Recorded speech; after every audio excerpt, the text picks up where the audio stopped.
Alors, en ce qui concerne le tasawwuf ou les mutasawwifoun, on dit souvent que ce sont des personnes qui sont pacifiques. Pourquoi ils ont été taxés de cette qualificatif-là? Bon, alhamdulillah, cher Maodo, une fois encore, nous vous disons merci pour l'invitation. Et j'ai saisi l'occasion pour saluer notre maître Yannoura Mahmoud Diallo ainsi que son maître Maulana Cheikh Khairi, et le calife Cheikh Mahi et tous les khalifes généraux du Sénégal. D'accord. À l'occasion, je salue la Jama de Cheikh Khairi en Côte d'Ivoire, qui est une Jama qui existe depuis quelque temps, juste une décennie et quelques années, mais alhamdulillah, mais qui a pu s'étendre dans toute l'étendue du pays, au nord de Madinani. Parce que ma première question, quand on démarrait en Wolof, je te disais que signifie la tariqa Tidjaniya. Voilà. Tu avais donné la définition. C'est ça. Essentielle. Donc, c'est dans le cadre de la tariqa Tidjaniya qui est une voie spirituelle, une voie d'accès à la Hadra d'Allah, parce que l'homme est appelé à rejoindre son origine. Absolument. Nous sommes créés par Allah subhanahu wa ta'ala. Et Dieu a dit wa ma khalaqtul jinna wal insa illa liya'buduni. Je n'ai créé les djinns et les hommes que pour qu'ils m'adorent. Et cette adoration demande beaucoup d'éléments pour qu'ils soient parfaite. C'est pour cela Ibn Abbas dans son tafsir dit ay liya'rifuni. Avant d'adorer Dieu, il faut le connaître. Et pour connaître Dieu, il faut un chemin, il faut un cheminement. D'où l'intérêt de la tariqa, l'intérêt d'avoir un guide spirituel.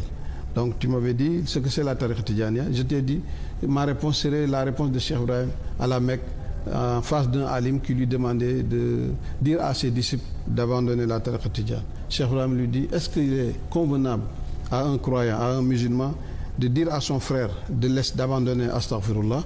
Le alim dit non, mais ça c'est un principe religieux. Dieu a dit Astaghfiru rabbakum, implorez le pardon de votre Seigneur. Ainsi de suite, des hadiths qui abondent dans ce sens. Il lui dit, est-ce qu'il est convenable de dire à ton frère musulman d'abandonner salatu ala nabi, la prière sur le prophète? Il dit tout sauf ça. Dieu même, il a ordonné de prier, de jeûner, en tout cas beaucoup de recommandations, mais nulle part, Dieu n'a jamais dit que lui-même il fait ça. Quant à la prière sur le prophète, Dieu a commencé par lui-même. Inna Allah wa malaikatu. Et ensuite, les malaïkas, c'est là il a ordonné à tout croyant de prier sur le prophète. Alors que le prophète a dit, quand tu pries sur moi une seule fois, Dieu prie sur toi 10 fois. Alors que si Dieu prie sur toi une seule fois, ça te suffit largement. Mais quand tu pries une fois sur le prophète, Dieu prie sur toi 10 fois. Quand tu pries sur lui 10 fois, Dieu prie sur toi 100 fois, ainsi de suite, jusqu'à 1000 fois. Donc, il lui dit, est-ce qu'il est convenable de dire à ton frère musulman d'abandonner la ilaha illallah? Il dit tout sauf ça. Dieu a dit, fa'alam annahu la ilaha illallah. Sache qu'il n'y a que Allah. Et dans le hadith, Allah dit, la ilaha illallah hisni wa man dakhala hisni amina min azabi. La ilaha illallah est ma citadelle. Et celui qui pénètre cette citadelle est épargné de tout châtiment. Quand Moussa alayhi salam avait demandé à Allah subhanahu wa ta'ala un zikr particulier, Allah lui a dit, Moussa, fais la ilaha illallah. Et Moussa de dire à Allah, mais tous tes serviteurs font la ilaha illallah. Moi je veux quelque chose de particulier. Allah lui dit, Moussa, ne sais-tu pas que si tout le contenu des cieux et de la terre était mis sur un plateau de balance et un seul mot de la ilaha sur l'autre plateau, la ilaha aurait dominé. Donc, alhamdulillah, la tariqa Tidjane, c'est une voie qui permet à l'homme de s'approcher de son Seigneur. Parce que Allah est avec nous où que nous soyons. Il est plus proche de nous que notre veine jugulaire. Il est entre l'homme et son cœur, comme ce que disait Thierno Ibrahim Diallo. Si nous n'arrivons pas à sentir sa présence, c'est parce que le cœur, qui est le centre de gravité des sensations par essence et par excellence, est malade. Et cela nécessite un traitement. Alors, le centre de gravité, c'est l'homme. Le cœur. Le cœur, donc à l'intérieur de l'homme. Parce que Dieu l'homme est le cœur de la créature. Ouais. Parce que Dieu a créé tout pour l'homme. Mais Dieu a créé l'homme pour lui-même. Donc, les créatures sont soumises à l'homme. D'autres disent que par son image, il y a des... Oui, mais ça, c'est une réalité. Bon. C'est une réalité. Si quand on dit Dieu a créé l'homme à son image, ça ne veut pas dire qu'il y a des traits de ressemblance. Mais il y a des attributs divins que Dieu a donné à l'homme comme délégation de pouvoir. Absolument. C'est la connaissance, c'est Dieu qui est le alim. Mais Dieu a donné une à l'homme la connaissance. Interconnexion entre les deux, mais bon. Cette connexion doit être rétablie parce que c'était une connexion qui existait depuis toujours. Nous, inna lillahi wa inna ilayhi rajiun. Nous émanons d'Allah et nous retournons vers Allah par le biais de la mort que nous connaissons. Mais ce retour doit s'effectuer avant la mort. Moutou qabla anta moutou. Mourir avant que la mort n'arrive. Donc cette mort, c'est-à-dire, c'est l'anéantissement, c'est l'engloutissement dans la présence divine. Et Dieu nous a donné les moyens nécessaires par le biais du cheminement spirituel, des moyens qui nous permettront de rétablir cette connexion, qui nous permettra de sentir Allah où que nous soyons. Dieu a dit wal asri innal insana lafi khusr. Parce que l'origine de l'homme, c'était la pureté. Mais à son état adamique, c'est l'impureté. S'il reste dans ce cadre, lafi khusr, il est certes dans la perdition. Absolument. Mais il y a un moyen de sortir de cette situation. Illa allazina amanu wa amilu salihati wa tawassaw bil haqqi wa tawassaw bis sabri. C'est 4 dispositions qui symbolisent des 4 liens qui joignent, qui permettent de rejoindre l'origine, la genèse de l'homme. Mais pourquoi on a toujours besoin d'un cheikh, d'un guide, si je peux m'exprimer ainsi, pour pouvoir atteindre à certaines stations beaucoup plus élevées en matière de... Pourquoi? Mais pourquoi c'est une question fondamentale. Parce que d'autres disent qu'on peut y aller sans un guide. D'accord. Ça, c'est une sagesse divine. Ouais. Dieu pouvait nous créer sans père ni mère. Ah non, attention, non, ça c'est grave. Dieu pouvait le faire. Mais il ne l'a pas fait, attention. Pourquoi il ne l'a pas fait? Donc il y a une sagesse. Dieu a créé Adam sans père ni mère. Je suis d'accord, oui. Si Dieu est capable de faire ça, il est capable de faire autant d'êtres humains qui ne seront pas issus ni de père ni de mère. Oui, il a les capacités et les pouvoirs de le faire, mais... C'est-à-dire, quand Dieu pouvait créer toutes ces créatures en un seul jour. Mais fi sitati ayyamin.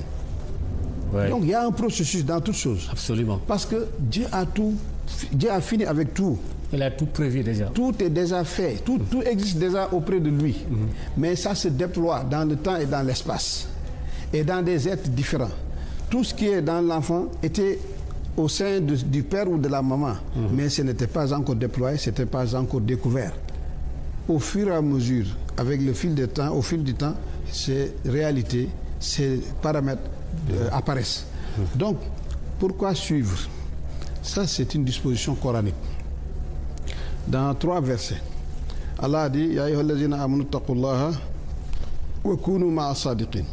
Ya ayyuhallazina amanu taqullaha wabtaghu ilayhi al-wasila. Cherchez un moyen d'accès vers Allah.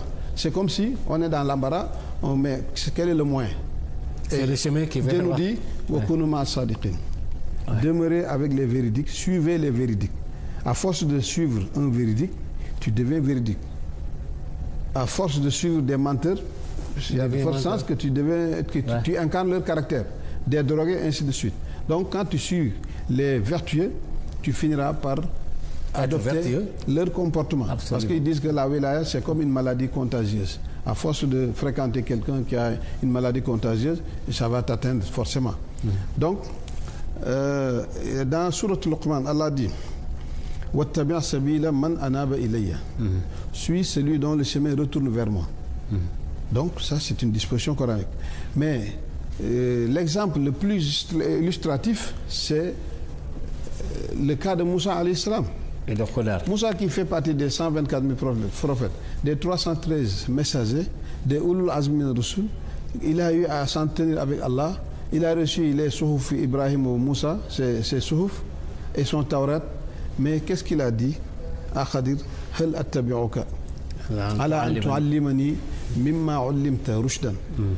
Est-ce que je peux te suivre? À condition, là aussi c'est important, quand tu suis quelqu'un, il faut savoir le pourquoi. C'est pas parce que je l'admire, c'est pas parce qu'il me plaît, non. C'est parce que j'ai un besoin, je suis à la quête de quelque chose que j'estime que ce dernier peut m'aider à trouver cela. Ce qu'on cherche, c'est la guidance. Parce que c'est Dieu qui a dit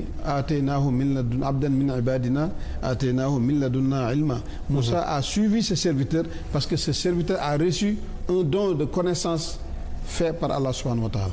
Donc lui, Moussa, à la recherche de cette connaissance qui lui permettra de retrouver cette guidance dont il parle, Rushda, c'était ça le principe, le but escompté de son compagnonnage. Pour vous, c'est un exemple pour les autres, Moussa et Khadar. Pour vous, c'est un exemple pour les autres? Oui. Non, Moussa et Khadar. C'est-à-dire ce qu'on doit déduire de ça. Quelle est la leçon qu'il faut tirer pour essayer de comparer parallèlement? La leçon, c'est que c'est le disciple et maître. C'est comme un disciple et un maître. Parce que le disciple, c'est celui qui suit. C'est celui qui est à la quête. Le maître, c'est celui qui a reçu une connaissance émanant d'Allah. Donc, mais parallèlement, on peut faire une étude parallélitique entre Moussa et Khadar et ce qui se passe aujourd'hui dans les tariqas et tout. Il y a une ressemblance, il y a une similitude. S'il y en a, bien que dans le milieu, il y a beaucoup de faussaires. Ça, c'est clair. Ça, c'est le monde d'aujourd'hui. Dans tous les domaines. Ce n'est pas seulement dans le monde spirituel. Ouais. Ça, c'est dans toutes les activités, dans tous les domaines, il y a des faussaires. Absolument. C'est le monde aujourd'hui et ainsi. Que Dieu nous garde. C'est l'humain, que Dieu nous guide. Naturellement comme ça. Voilà. Zahar al-fasadu fil barri wal bahri bima kasabat aydin nas. Que Dieu nous guide. Maintenant, c'est à cause de tout ce qui se passe dans ce monde. Avec ces difficultés, les crises, les problèmes de société, les problèmes de famille, les problèmes financiers, économiques, c'est tout cela qui fait que on a le besoin nécessaire de pratiquer le zikr, de s'adhérer à la tariqa, d'être encadré par un guide qui nous permettra de vivre notre spiritualité, de rétablir notre lien avec le divin et pour être un homme normal, un homme parfait, un homme complet. Mais on vient de me faire comprendre que pratiquement on est à la fin de l'émission. Ça a été on a fait signe tout à l'heure par un technicien. Donc xam naa ñu ngi lay sant. di la gërëm bu baax. jërëjëf Kalimateen. waaw bëggoon naa feeñal dara. ci waaye temps bi mayuñu ko. téere bi bàyyi njëkk bind muy ruul adab. daf ne nasihatun minni ila ixwaani fal tumsiku tariqata tijaani. tariqa mahdil fadli wa ridwaani ussisa bi sunnati wal furqaani. wa laazima zi tariqi bi za yunaalu ribhu bi tahqiqi. ainsi de suite. donc loolu yëpp li mujjee bind tamit. moo ne wa aleykum bi awraadi tariqa tijaani fa inna ni'ma zaadu lis saalikin. kon lam commencé woon loolu la mujjee li muy tekki rek. mooy importance bi nga xam ne am na ko. kon ñu ngi gërëm ñi suivre ñëpp. di gërëm suñu yaay daara yi di gërëm suñu wayjur. di gërëm sëriñ bi di gërëm njaboot gi yëpp. ak mbokki taalibe yi. mbokk ñi ñuy suivre ñëpp. di ñaan yàlla defal ñu tawfiix yàlla na yàlla dolli jàmm Sénégal yàlla na yàlla dolli déggoo yàlla na yàlla indi jàmm Mali. ak mbooleem réew yi nga xam ñu ngi ci jafe-jafe. tabaski gi yàlla na yàlla yombal yëpp. xam naa ni fi ne nii borom kër yi. ñoom ñëpp seen bopp yi diis na. waaye yàlla na ko yàlla woyofal tabaski wax nga lu am solo parce que jamono yi ñu toll moom xam naa ñi sant seen Diouf ak sama mbokki pël yi ñoom ñoo nëbb xar yi mais yàlla baax na yàlla defal ñu sutura mbokk yi doon seetaan tamit yàlla na yàlla defal ñu sutura wasalaamu aleykum wa rahmatullahi taala wa barakaatuhu jërë ngeen jëf.